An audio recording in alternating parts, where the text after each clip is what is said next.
I want you to give us a call here, folks, particularly on this next story, OK? I'm going to ask now whether it's time we took a tougher stance on protesters. Extinction Rebellion is planning a bank holiday weekend uprising. Now, we are, you could sort of say, halfway through a bank holiday weekend now. It doesn't seem to have been too much of an uprising.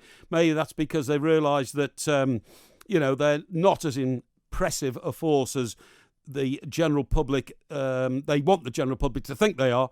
But, climate protests, including Funeral March, are due to take place across the UK, focus on airports over the next 48 or 60 hours. I want you to give me a call if you feel as I do, or maybe you may feel completely against what I feel, that these people are a waste of time and should go and find something better to do, not tie up the forces of law and order because of their wholly personalised and wholly, singly identified problems. Give me a call, please, on 0344 499 1000. That's 0344 499 1000. I want to hear from you after I have spoken to my next guest, who is Paul Stevens. And Paul Stevens is a retired policeman who has a lot to say about this and knows a lot more about it than I do. Paul, thank you very much indeed for joining us here on Talk Radio.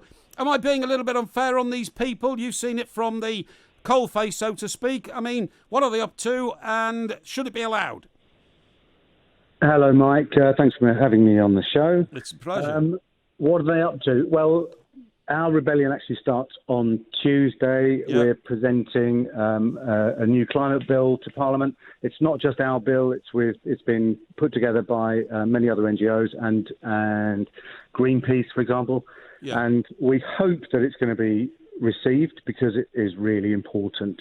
And I think, I've listened to your show before, and I think you would admit that the climate emergency is something that needs to be dealt with straight away. Okay, climate emergency, fine. It's the methods by which we go around it. Now, just tell me this, Paul. You're a retired detective sergeant, but you're a member of the Extinction Rebellion police liaison team. So whose side are you on? Well, what sides are there? Well, there are the sides of law and order, which were clearly breached the last time we saw mass protests by Extinction Rebellion on the streets, closing down streets, bringing concrete blocks onto the road so they couldn't be removed, chaining themselves to objects to make themselves inanimate. I mean, that is all breaking the law, isn't it?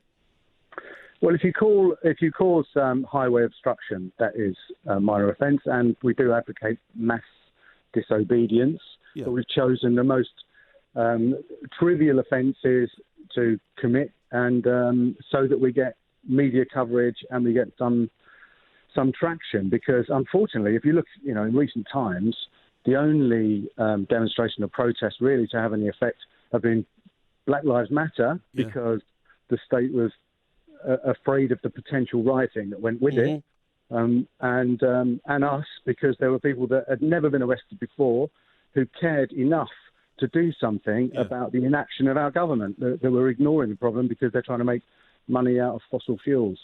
But what about the massive disruption these protests cause? If you lie down on a bridge over the River Thames in London, I'm sorry to have to refer back to the capital again, but that's the only place where I've seen it happen. You are causing total and utter chaos to other people's lives. That's not fair. If you lie down on a bridge, it doesn't cause that. I mean, we have a food festival on one of the bridges every year. We have roadworks which are actually maintained. They don't work through the night because it costs too much money, so they actually take 3 times as long to do the roadworks than they do if they employed them during the night.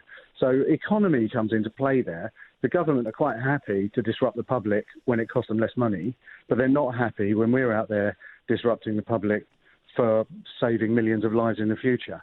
And I would just like to say that this rebellion is focused on the government departments and companies that are polluting our air and using fossil fuels. It's not aimed at the public. That was really to raise our profile, to get the message across about climate.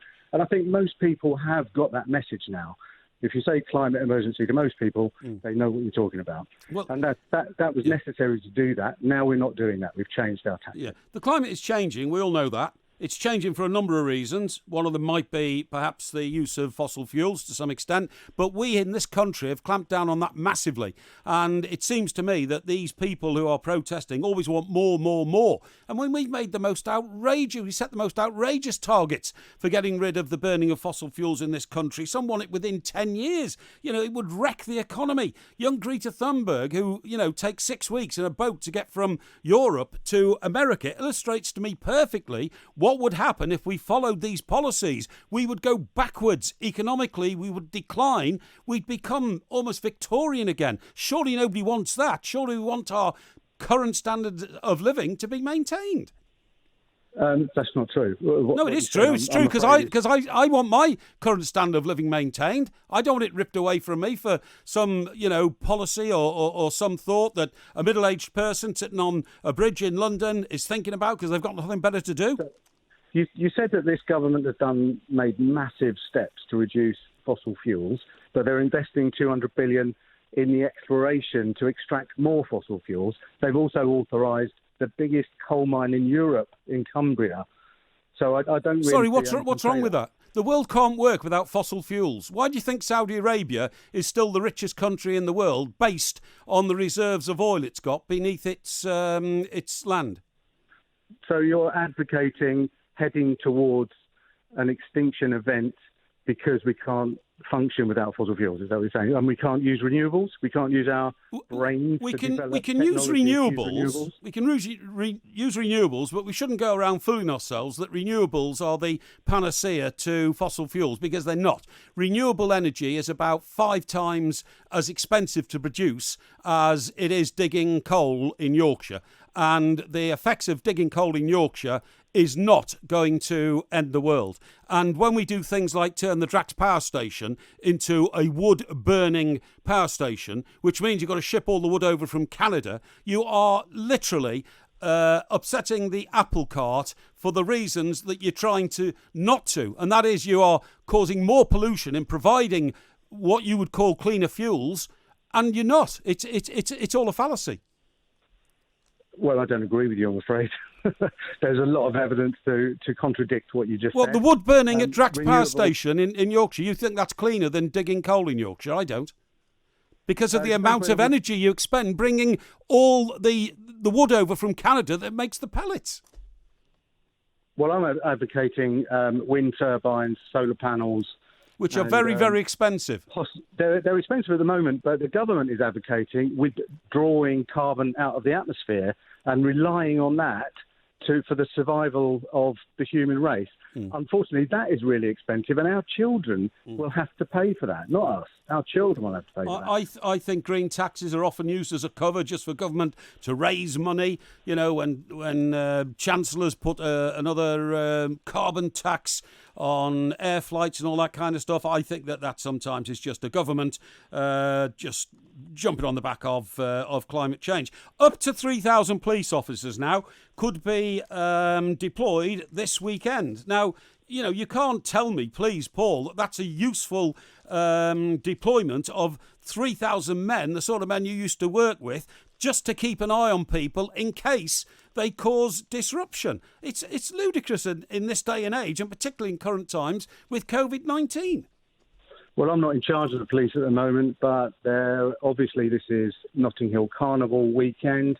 It has been cancelled, but I'm sure there are going to be people out there partying, and those 3,000 officers are out there looking for block parties more than they are out there looking for disruption. I liaise with the police beforehand. They know what we're doing. Yep. We ask for, and they've got a duty to facilitate lawful protest. Well, peaceful protesters, by the way. Mm-hmm. They've got a duty to do it, and we've done it. I was out there at an oil depot yesterday. Yeah.